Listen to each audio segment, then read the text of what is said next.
Hello बच्चों, देखते हैं क्वेश्चन के अंदर क्या गिवन है। The length of a steel wire is L1 when the stretching force is T1 and L2 when the stretching force is T2. The natural length of wire is। ठीक है, एक वायर है हमारे पास। जब हम T1 फोर्स लगाते हैं उस पर तो उसका लेंथ कितना है, L1 है। और जब हमारा फोर्स कितना है, T2 है, तो उसका लेंथ कितना है, L2 है।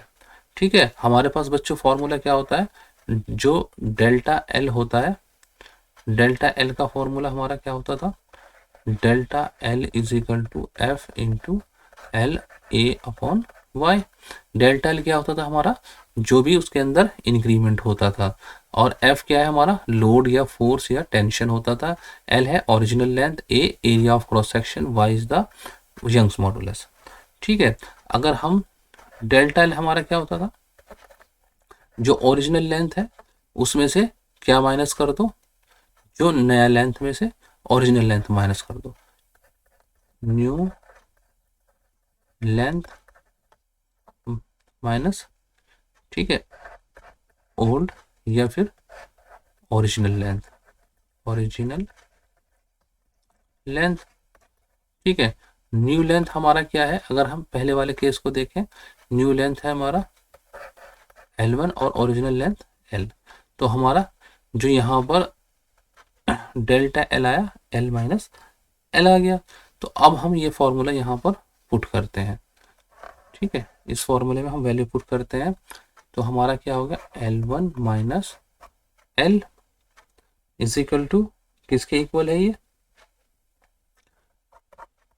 T1 into L over A into Y. Similarly L2 minus equal to T2 minus L over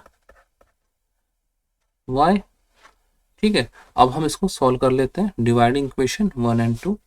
तो हमारा क्या निकल के आएगा,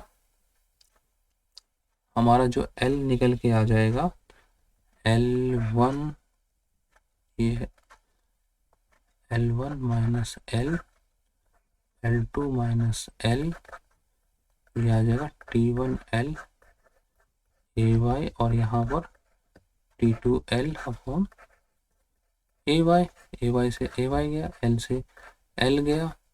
ठीक है, तो हमारा ये हो गया T1 अपॉन T2। हम इसको सॉल्व करते हैं further, L1 T2 minus L T2, और इधर से आ गया हमारा L2 T1 minus L T1।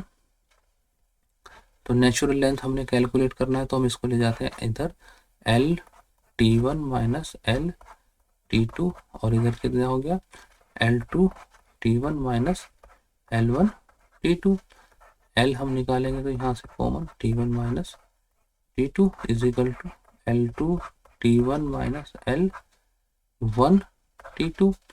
और हमारा फाइनली क्या निकल के आ गया बच्चों, L is equal to L2 T1 minus L1 T2 over T1 minus T2। अब चेक करते हैं बच्चों कौन सा ऑप्शन हमारा करेक्ट है। देखिए इसमें तो प्लस आया हुआ है, हमारा माइनस में आंसर है, तो ये तो रॉन्ग हो गया, बी भी रॉन्ग हो गया। अब सी और डी में चेक करते हैं हमारा कौन सा ऑप्शन ठीक है, L2 T1 minus L1 T2, ये हमारा सी ऑप्शन बिल्कुल करेक्ट मैच कर रहा है, तो ये हमारा करेक्ट ऑप्शन हो गया। डी में देखते हैं, डी में इसका रिवर्स दिया हुआ है, तो ये हमारा रॉन्ग हो गया। ठीक है, L1 T1 दिया हुआ है, बल्कि यहाँ पर L2 T1 आना चाहिए था। तो C is the only correct option. I hope बच्चों आपको समझ में आ गया होगा। Good luck, good bye, thank you.